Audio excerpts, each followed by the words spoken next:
Hello book lovers, welcome back to my channel. Today I want to share my thoughts on The Writing of the God by Jorge Luis Borges. It's one of the stories from this collection, The Aleph. It's a very short one, but I found it really thought-provoking. Just imagine that one day you happen to discover the secret of the universe. Just speak a short phrase and you'll become immortal, have control over time and space, and even be able to rewrite history. So would you choose to say it, or would you rather stay silent? Well, in this story, the protagonist is faced with this exact choice and he decides to stay silent. So what leads him to make such a decision?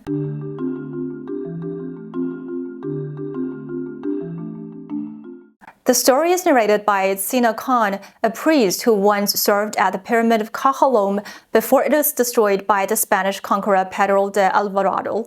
The invaders captured and tortured him, demanding to know the location of a hidden treasure, but he remained silent until he lost consciousness, and when he woke up again, he found himself in a prison he knew he'd never leave alive. It is a stone cell, shaped like a hemisphere, divided by a high wall at the center, and on the other side of the wall is a jaguar.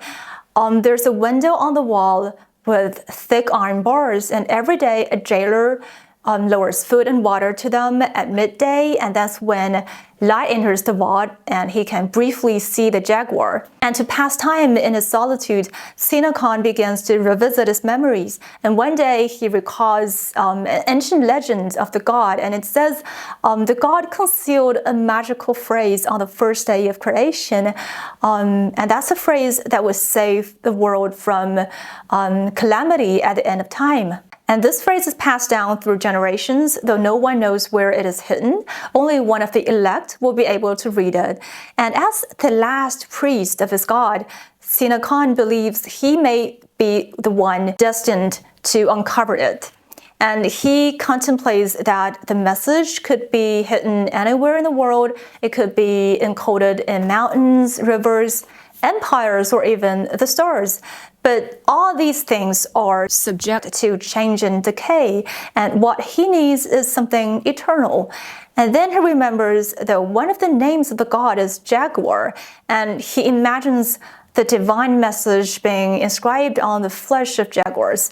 And these creatures would mate and give birth endlessly, ensuring the message would survive until the right person could decipher it. Tzinacán devotes years to studying the jaguar's skin and carefully memorizing every circle, stripe, and ring in search of a divine message. But his obsession leads him into a dream where he drowns in an infinite accumulation of sand. Desperately trying to wake up, he finds that he can't wake from the sleep, but instead wakes into a prior layer of the dream, and there's an endless series of layers. But eventually a bright light wakes him, and it's midday and a jailer has come to deliver his food and water. And then comes the magical moment. Tzinacán sees an enormous wheel, not before or behind him, but everywhere at once. The wheel is made of water, but also of fire, and it embodies all the causes and effects of the universe. And in that moment, he understands everything, including the writing on the jaguar. It's a formula of 14 words that if spoken aloud would grant him omnipotence. His prison would disappear, he would become young again and immortal. He could make the jaguar destroy the Spanish invaders, and he could rebuild the pyramid and his empire. However, he decides not to speak the formula because he says he no longer remembers Tzinacán. Let the mystery writ upon the jaguars die with me. He who has glimpsed the universe, he who has glimpsed the burning designs of the universe can have no thought for a man's trivial joys or calamities, though he himself be that man. He was that man who no longer matters to him. What does he care about the fate of that other man? What does he care about the other man's nation when now he is no one? That is why I do not speak the formula. That is why, lying in darkness, I allow the days to forget me. So in the end, Tzinacán decides not to speak the magical phrase. Has he resigned himself to his fate, along with the destruction of his country and people? Well, it seems he doesn't see it that way, and instead he offers a different explanation. First of all, after witnessing the infinite vastness of the universe, Tzinacán's perspective shifts.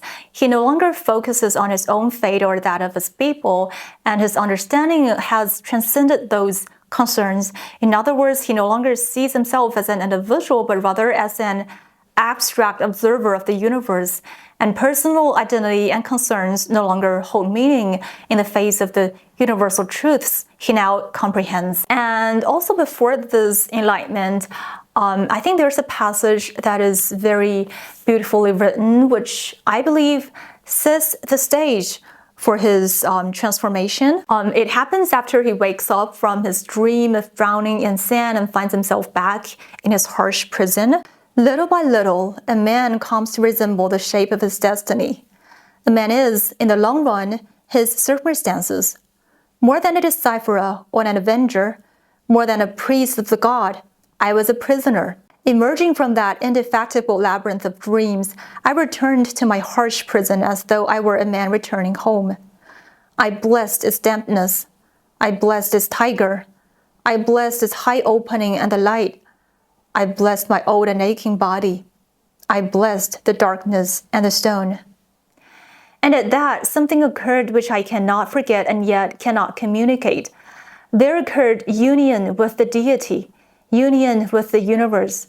I do not know whether there's a difference between those two words.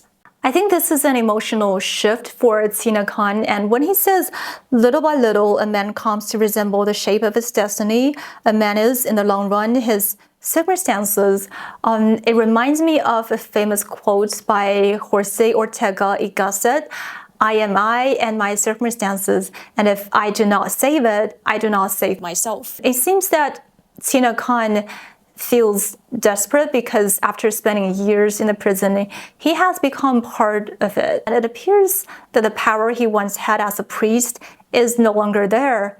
However, this moment of despair doesn't mean that he's entirely given up on his identity as a priest, and in fact, he's still trying to save his circumstance and save himself. So instead of blessing his people or his country, he now blesses the immediate surroundings, the dampness of the stone walls, the jaguar in the cell, the light that filters through the high opening, his old aching body, the darkness and the stone. And this act of blessing seems to mark a turning point because by doing so, he reconnects with the divine presence. His God hasn't abandoned him. And then something profound happens. He experiences a union with the universe or with God, and he says he cannot tell the differences between the two words.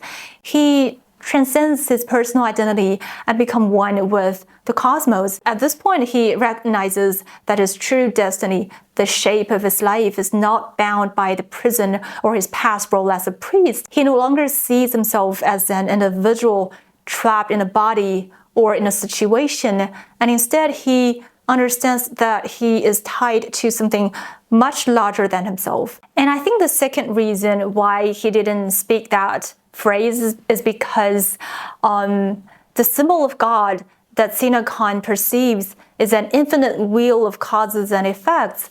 And this indicates that the universe is governed by an endless cyclical pattern where everything has a cause and effect.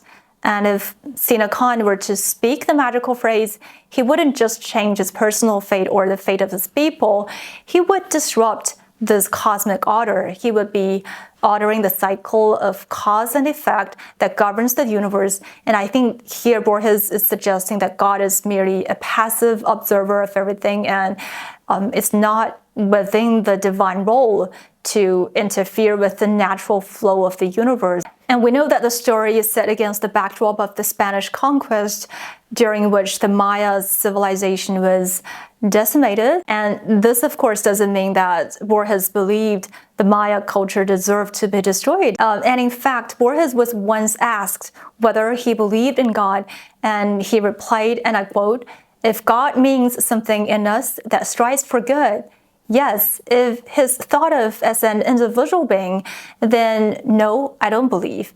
I believe in an ethical proposition, perhaps not in the universe, but in each one of us." And he also added, "It is enough to glance at the universe to note that justice certainly does not rule. So I guess in Tzinacán's final enlightenment, Borges may be suggesting that the collapse of civilizations like that of the Maya reflects the harsh and often unjust nature of the universe. And finally, I believe Borges kind of deliberately prevents Tzinacán from speaking that magical phrase because that's beyond the limits of human language. No word uttered by a god could be less than the universe or briefer than the sum of time. So the divine message is all-encompassing, but human language is inherently limited. And I think he conveys a similar idea in the Aleph, where the protagonist witnesses the universe through the Aleph, which is a point that contains everything. And he experiences a kind of despair as a writer because the Aleph is limitless while language is confined by human experience. And also what he sees is simultaneous, but language is successive. So words can never fully express the simultaneous infinite nature of the universe. And Borges once mentioned in an interview that when he wrote The Writing of the God, he was recovering from a car accident and spending time in the hospital, enduring a great deal of pain, especially at night. And it is during this period of intense suffering that he was inspired to write the story of Tzinacán, a priest physically confined to a small prison, yet still searching for some sort of final meaning to his existence. And again, this reminds me of the epigraph from the Aleph, which quotes Hamlet, "I could be bounded in a nutshell and count myself a king of infinite space." And yeah, that's all I want to share about The Writing of the God. If you have a different interpretation or thoughts, I'd love to hear them in the comments below. Thank you so much for watching this video. I'll see you in the next one.